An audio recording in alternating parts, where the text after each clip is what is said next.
Wagwan, what's great? Chef here, John Morris again, man, and today, you saw in the title, yes, we're making a crown garlic cheese bread, royal settings. So if that's something that you're interested in, you know, stick around. After the intro, we get rolling.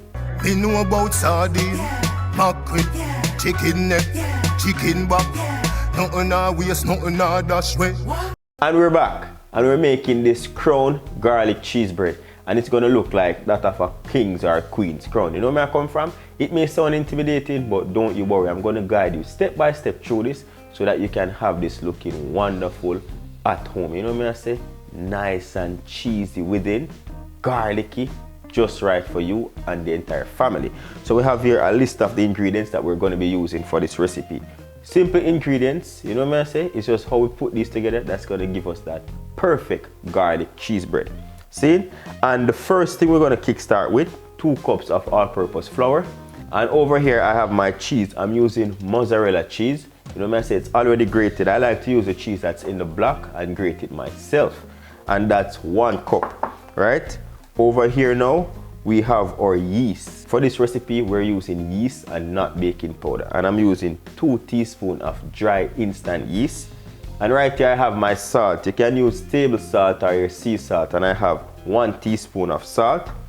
Over here we have white sugar. We have 2 teaspoons of our granulated sugar. See? No brown sugar for this one, just the granulated sugar. And right here we have 1/4 cup of lukewarm water. Ensure that the water is lukewarm. See? You can turn your tap on and let that run until the water is warm enough and use that, or you can just use it from the kettle, but it has to be warm, not hot or not cold. Right here I have 1/4 cup of almond milk. You can use whatever milk of your choice. I only drink almond milk, hence the almond milk in this recipe. And I have here some melted butter, but guess what? It's garlic butter because we want that to be nice and garlicky. See? And for the melted butter, that is 2 ounces, right? And then right here now we have 1 medium grade A egg, and that's what we're going to use to give us that nice body along with our yeast, right? And finally I have some lemon and herb seasoning. You can go in with your herb de Provence or whatever herbs of your choice that you like. This is optional though, and we're going to use that to just sprinkle on top to give us that aftertaste. But as I said, that's optional. And that's pretty much it. So we're going to get these ingredients together to make that crown garlic cheese bread perfect.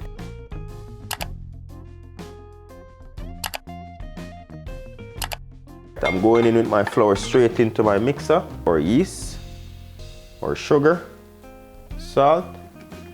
Now you want to use a dough hook because we're making a dough, right? And I'm just going to close that up. On number 2, 3, we're just going to mix all of those dry ingredients together. We're going to incorporate the cheese directly into our flour mixture, right? So we're going to go in with that 1 cup of cheese. All right, give that a mix just to ensure that everything is evenly distributed, right? Okay, so for our wet ingredient, just going to go in with our egg, and then we're just going to beat that real quick. Then to that now, I'm going to add my that melted garlic butter in. And as I said, this is where we're gonna get that punch of the garlic. Right? Gonna add to that now our milk. And finally, our lukewarm water. And we use the lukewarm water because in this recipe, you need the lukewarm water to properly activate our dry yeast, right? So we're gonna add all this liquid ingredient at once on low speed, and then we'll gradually increase the speed while using our spatula to scrape down the edges to incorporate all that dry flour into the dough. And about 3 to 5 minutes of kneading and you should have a perfect ball. So let's go.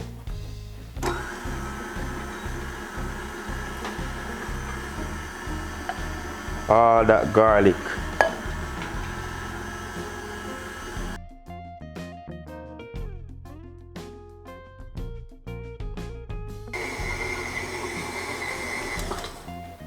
All right, beautiful. So there, That's what you're looking for. You see how that look nice and chunky? This is a result of all that cheese. You see me? Yeah. So what you want to do, get some flour on your hand and a little bit on our surface. And we're going to remove this from our bowl. It is going to be sticky, but that's what we want. Just going to put a little bit of flour on here.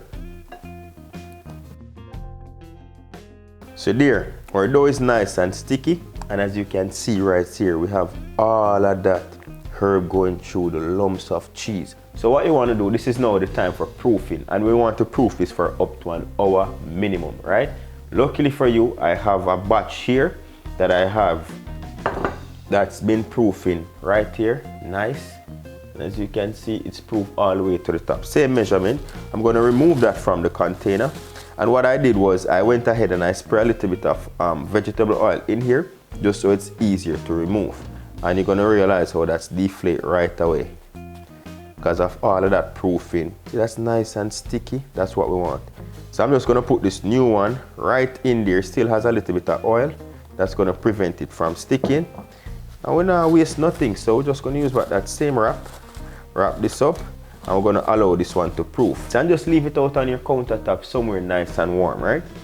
And I made this batch right here because I wanted to speed up the process. So get yourself some flour and we're going to dust that. Just to work the dough a little bit for about 2 minutes or so.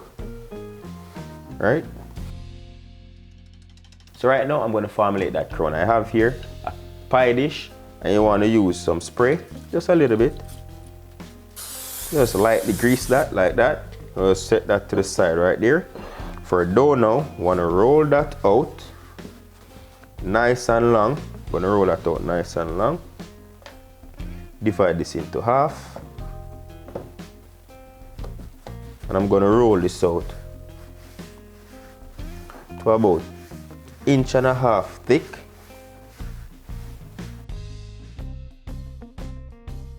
Make sure when you roll this out, you know, it's nice and even. Right? So that's what we have right there. See? Nice. It's a little bit thicker than my finger if you realize. Alright, set that to the side for now. Get this one. Break that into half.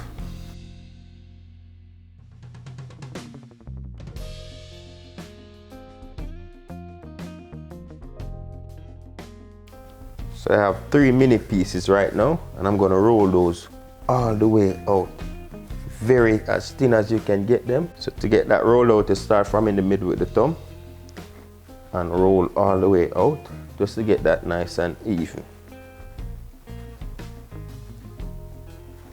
Alright, now we have 3 similar length, right? That big one that we had first, we're gonna bring that back in the picture.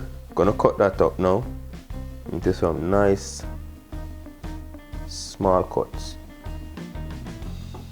You can do this however big you want, but not too big, about 1/2 ounce or so. Alright now, so we have those nice and portion now. What you want to do, roll those into some tiny little balls. You can roll them in your hand.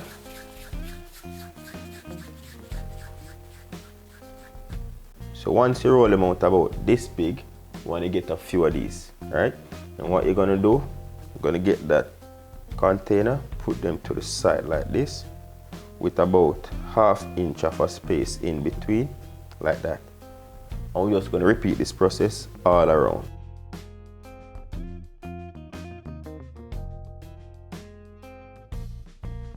And that's what we have right there. So you see we have a lining all the way to the end, but we still have a little bit of room in between all of them, right?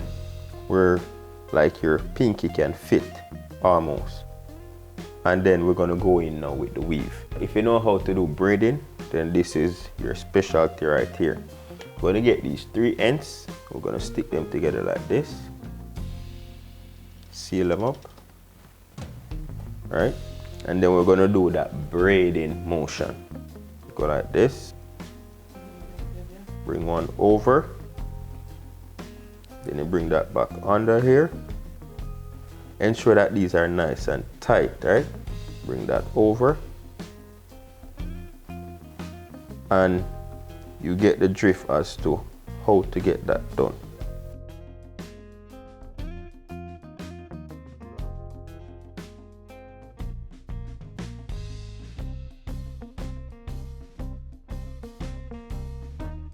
Cut that off, and I have a nice little weave I'd love to believe. You be the judge. And we're gonna put that inside here and I bring it around. My weave is not long enough, so I'm gonna have to make more to get that weave long enough. So you see the motion that we're going for right now. We have that little nice weave in the middle, those balls around the end. Then now, we're gonna get a big enough ball, roll that out, a little bit of flour. You can do a design however way you see fit and you're comfortable with, right? Right in the center, like so. And then we're gonna make some smaller ones to fit around the edge.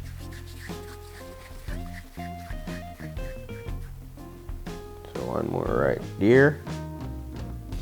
All right, so this is what we have right here. You realize it has a lot of space, but don't you worry.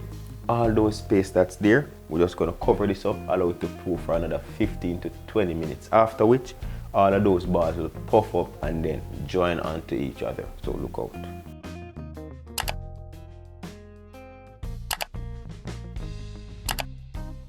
Okay, so now we're back and it's been over 30 minutes, right?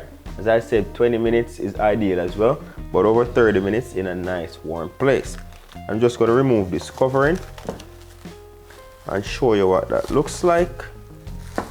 As you can see, for the most part, the balls and everything, those are closer to each other. We got a little bit of rise right there. So typically this can be done with egg wash or milk, you know what I'm saying? But today I'm going to be using my garlic butter because that is the way how I'm going to get that to have that beautiful infusion of the garlic, as well as the garlic is inside the bread.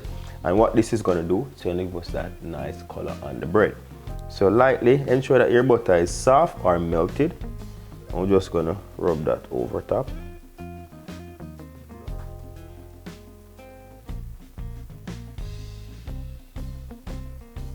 Look how beautiful that looks. We're gonna pop this now in the oven for 25 minutes, as I said, on 400 degrees Fahrenheit. And then these are just gonna get nice and puffy. Sprinkle a bit of that herb seasoning on top, lightly.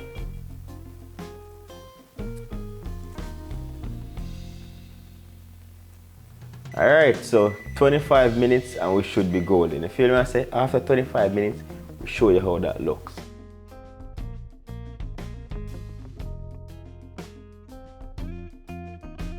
After 25 minutes, what I did was halfway through, I basted it with a little bit of butter to get that nice color on there. Everything is nice and soft. Now, you can leave it as is, or what I'm gonna do, I'm gonna add a bit more of that garlic butter on top. Gonna add some cheese, more mozzarella cheese on top of that. Just to garnish it, a little bit of parsley over on top, that dry parsley flakes. So what we're gonna do, pop this in the oven for 2 more minutes and broil, and then that will just melt the cheese beautifully.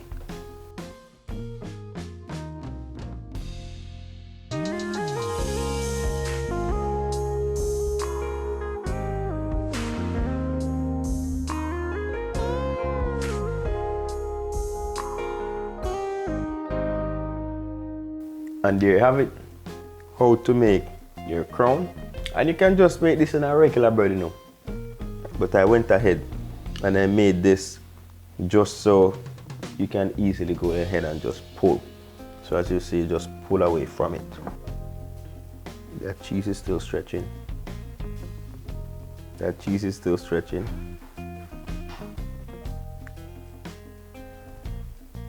Beautiful. You can go ahead and Get some marinara sauce. Dip that in.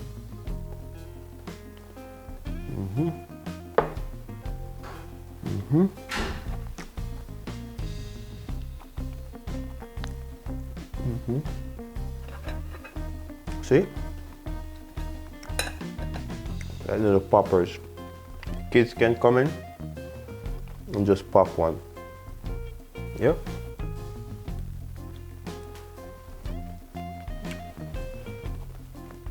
Garlic cheese bread. Give it a try.